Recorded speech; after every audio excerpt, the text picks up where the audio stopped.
Transport Fever 2 stands on the shoulders of giants like Transport Tycoon, but with Transport Fever 3 on the way and Transport Fever 2 turning 6 years old today, there's one big question I have. What does the game still get right today, and what really needs to evolve for the future? Hello there, Master Hellish here, and welcome to Pixels and Platforms Explored. Today we're going to be having a closer look at Transport Fever 2. It's been one of my favourite transport sims for years. Blends modern design with the classic Tycoon spirit.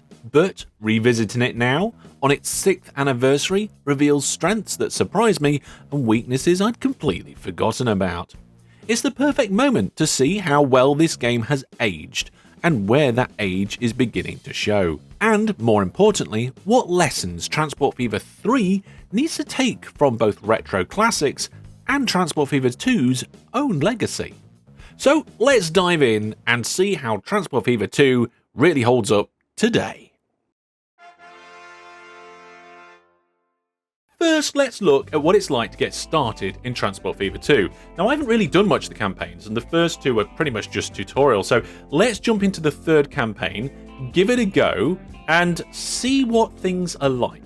Right, here we go. A nice panning shot of the actual map. We're in Scotland. Here we go, nice little map. Now, one of the things that amazes me about this game is generally how good the graphics are. Now, they're not perfect, right? If you take a really close look at some objects, then you can find slight issues, like you can go inside of buildings, or maybe that plant doesn't look quite as interesting as what it should.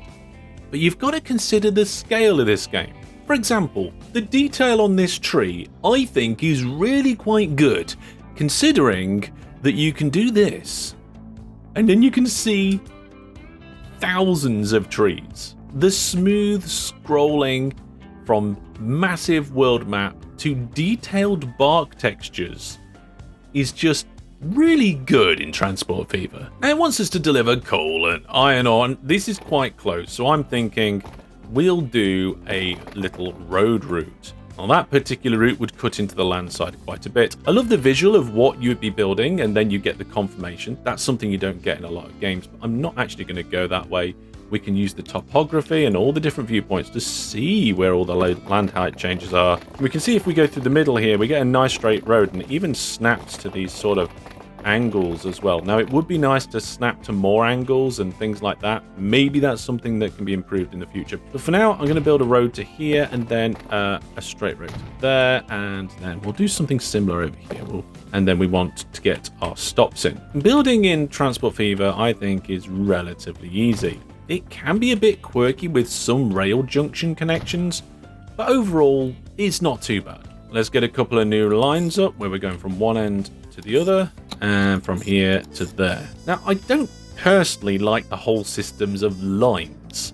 I prefer just to tell the vehicles to give some orders, and then they kind of flex where they need to go. I mean, the lines work a little bit like that, but not my personal preference. All right, let's get one vehicle there and assign it to one line, and get another vehicle and assign it to the other line. Unpause, and off they go. This isn't some sort of RPG where you're wandering around a beautiful world. This is a transport game, right? That's not too bad. I mean, there's a bit of clipping on some of the objects as it turns through a corner, and the horse's head number of polygons is relatively low. But again, we're zoomed in close in a transport game. That's not bad. There's things in this game that you take for granted as well, like being able to easily just clone vehicles and make a new copy of them. Just be able to go, oh, well, yeah, I know, I want another 2, 3, yeah, there we go, let's make it a group of 5. There you go, they're done. They're all coming out, they're all on the same line, they're all the same vehicle, no need for shared orders or anything like that. That is really quite good. There we go, let's get some more of these ones as well. Fantastic, sorted, okay. Lots of produce coming in. We'll get our target of producing steel very soon. And one of the fantastic things about Transport Fever 2 is the flexible construction. You can make realistic junctions and really nice curves and pathways and intricate rail networks. It's just really good. Something you don't get on some of the more classic Tycoon games with their isometric views. Let's smooth this corner out. We take out those 2 bits of road, add a new piece in. Oh, look at that. Nice and smooth. Lovely. And upgrading roads and stuff is easy as well. There's a nice visual indication as to what's going on. There we are. Look, this bit needs upgrading. The tools and features are actually really good in this game. Quite intuitive. Now we're starting with industry, but the towns are quite good as well.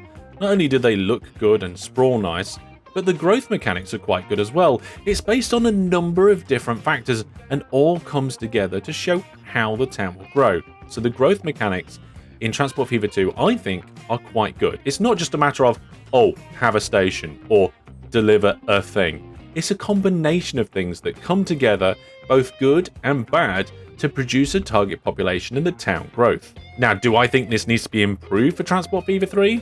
No, I don't think it needs to. But there's an opportunity to expand this and make it even better with more features. Let's get this steel delivered. So we just need to find out where the steel is in the town. In this, it's giving us a tip to use this. And the industrial area is the yellow zone, so we want to be delivering over here. Again, it's a short distance, so on this occasion, I'm not going to use trains. I'm going to use road vehicles.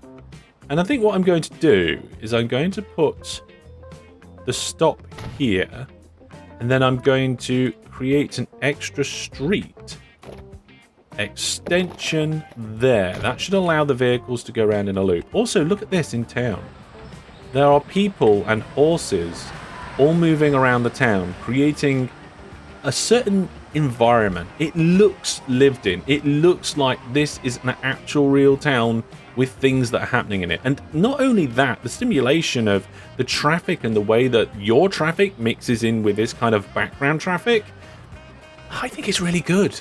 Now, if I go straight through here, it showed me I'm going to end up with a tunnel. So let's not do that. And let's bring the road down to here. There we go. And we'll also create a second connection there, just in case. Do we want to get like a shortcut in across there? There we go. Some options for our vehicles.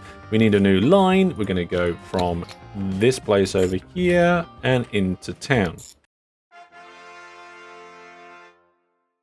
One of the things I like that they added to Transport Fever 2 was the ability to configure your stations. And to me, they have to. They have to have this in Transport Fever 3. There's no two ways about it.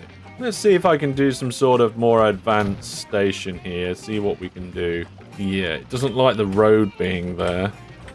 It's because there's a junction in this road because we've taken something out now. So let's just remove that. It can be a bit finicky. This is a perfect example about how it's just been a little bit of a problem for no reason. Because there was like a break in the road, like the junction point. Then it was just saying, no, I can't build that there. I can't do it. But you have to then just take it out and build in around it. And then it's probably going to be okay. Let's get a... Oh my goodness, look at that. Okay, so I think if we move where they're going to be going to and the actual line connections, that might be okay. So let's see. Not really what I wanted, but I think if we can figure this a bit more, add another cargo platform on the side and move them over. Oh, we can't because the truck stopped. There we go. The red one's moved over. It's not optimal, but it's certainly a lot better than it was. New steel trucks going. There we go. It's not really a truck, is it? Get them allocated out to the line. So obviously there's various different optimizations with the way that the routes and lines go. And this has actually turned out not too bad. There's a crossover here.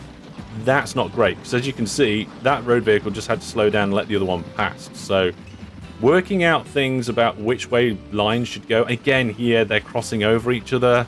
Not great. So in fact, if this whole thing was flipped so they were going the other way, it might be better, but yeah, it's not too bad. One of the things that I like as well is that we have options. We could have built a railway line. Yeah, it probably wouldn't have made sense because it's a relatively short distance, but still, we could have done that. There's a lot of flexibility in this game to tackle problems in different ways that you want to. You can do lots of little short lines, or you can have single lines going up and down, or a fully interconnected network. Some of the visuals in the train are quite cool, even though they don't always make sense. I mean, to me, it's like, okay, it's nice to see these carts moving around, but the carts are much smaller than the tracks, which is a bit weird. And also, there's no obvious way in which these carts are being powered or moving. Like, they don't seem to be going downhill. They're all just moving under their own power in perfect unison and harmony with even spacing. So something I think I'd like to see from Transport Fever 3 is a little bit more sense to this. Yes, it's nice to have a little bit of motion, but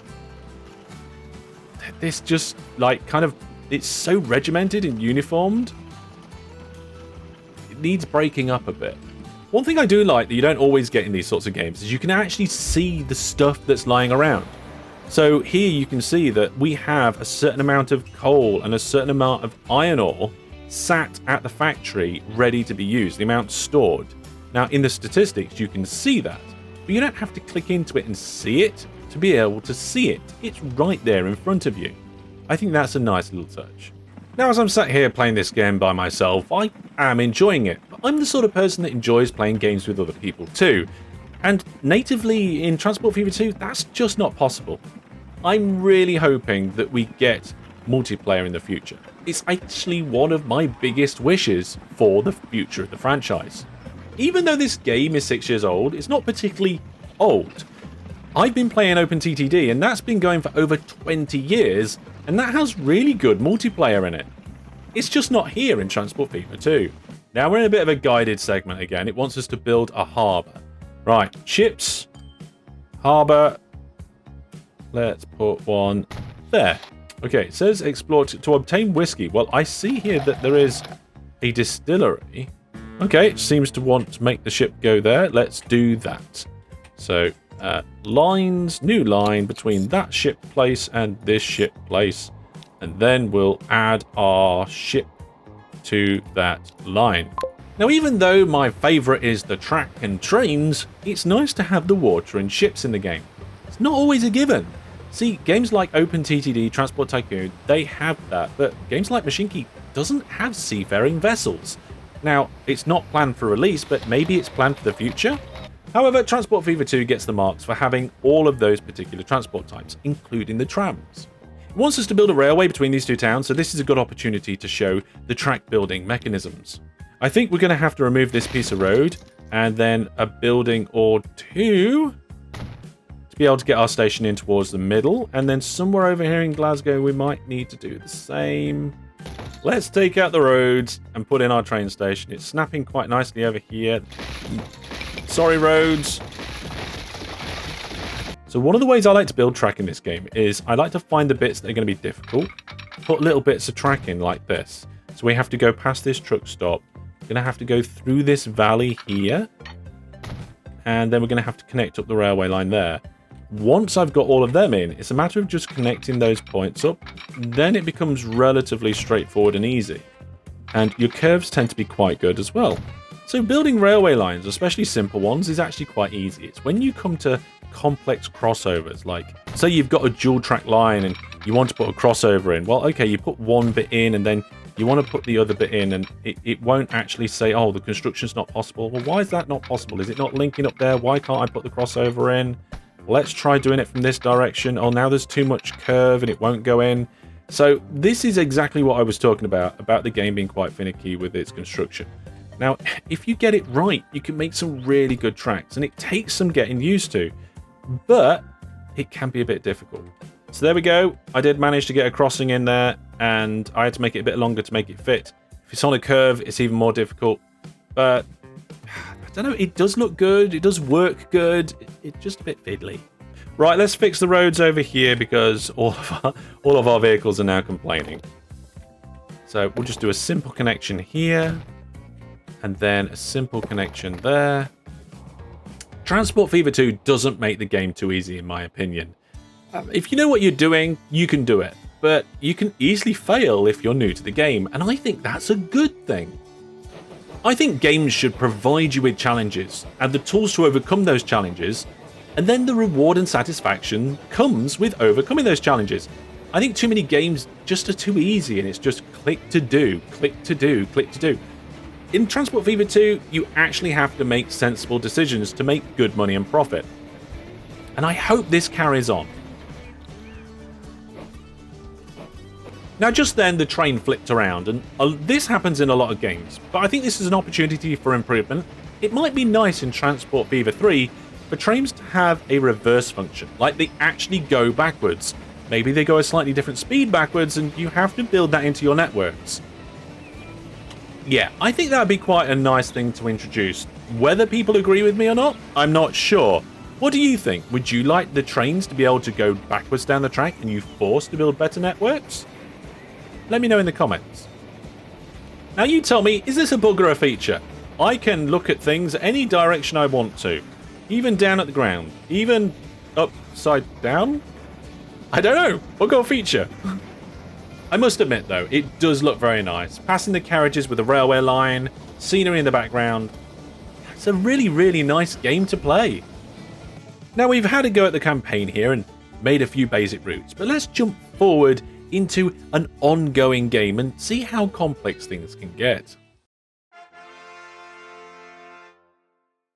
Now this world is from one of my live Let's Plays, and as you can see, there are quite a few lines all over the place, going backwards and forwards through roads and rail, air and sea, with big sprawling cities and really nice countryside routes, even some roundabouts. But not everything's connected up in this world. I stopped playing it. But why? Now this is where I want to talk a little bit more about what Transport Fever 3 needs to improve over Transport Fever 2.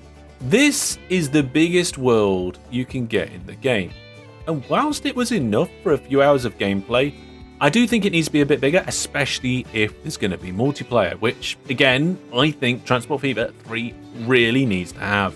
One of the feelings I get with this game is it's like looking at a little model railway.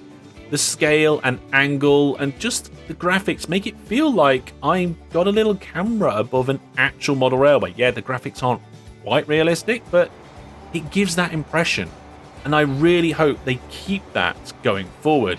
It needs to keep that feeling. It definitely needs to continue to feel lived in as well.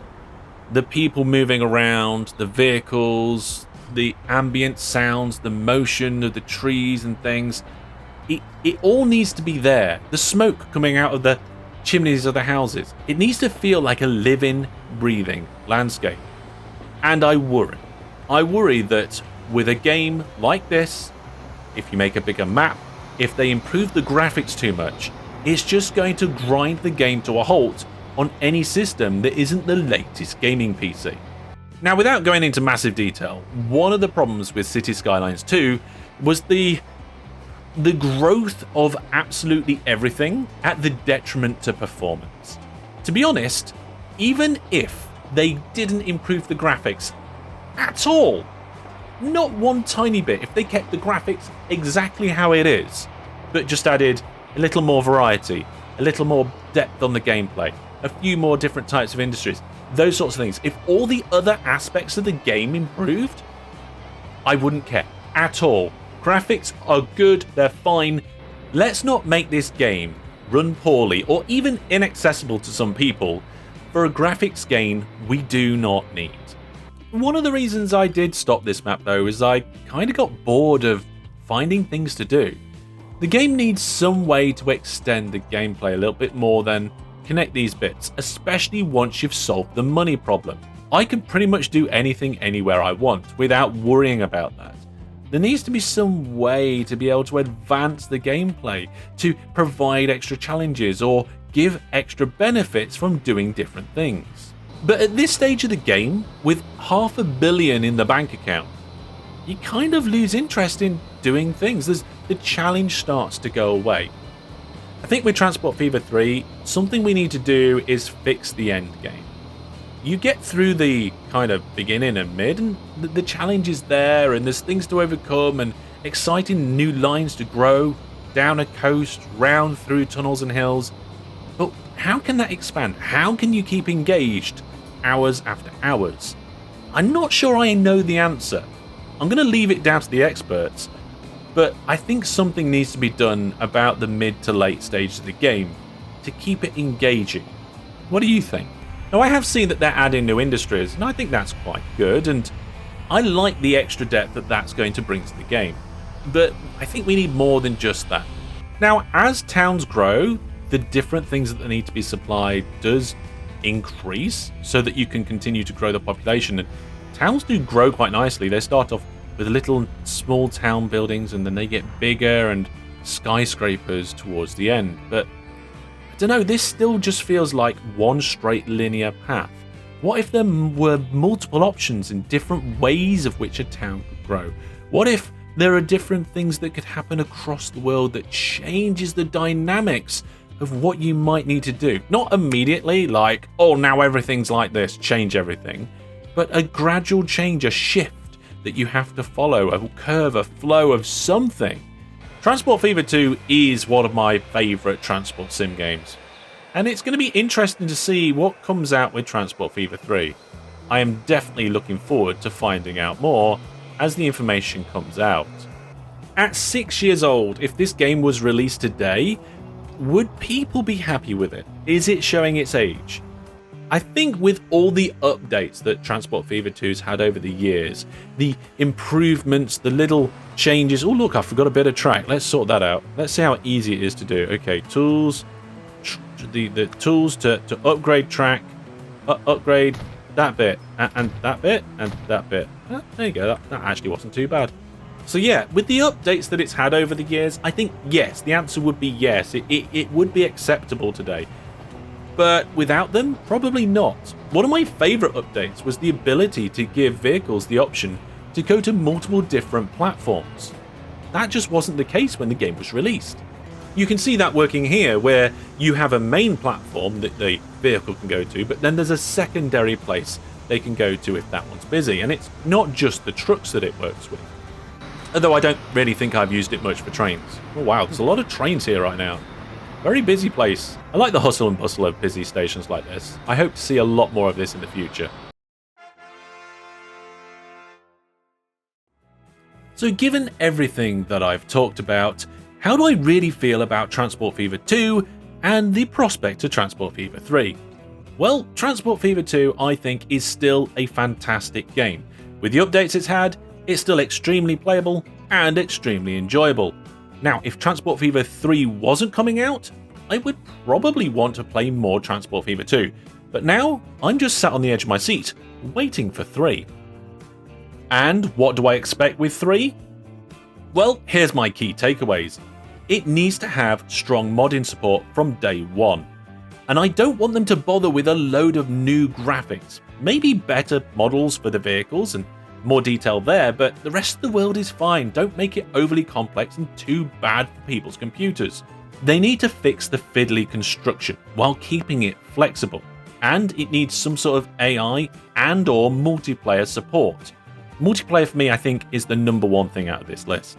It'd be nice to have bigger maps, maybe with some variety across them, with multiple climates across the different sections of these larger maps. Now, even though the settlement mechanics and the industries are quite good, it'd be nice to see more of these, more variety and more depth, maybe a little bit more complexity. And the one piece of transport infrastructure I think we're missing? Canals and locks. It's things that other games have, this game just doesn't have it at all. You're only limited to the sea for your ships, and I think that's not quite good enough. They also need to fix the late game, give you more reasons to keep building, whether that is some sort of evolving world where something slowly changes and you have to keep changing your infrastructure, or whether it is targets, economy changes, or maybe some sort of maintenance systems. Whatever the solution is, there needs to be something. At 6 years old, Transport Fever 2 is a brilliant game, probably better now than ever. And with Transport Fever 3 coming, if the developers make the right decisions, that could be an absolutely fantastic game. As a community, I'm sure we'll be watching that very closely.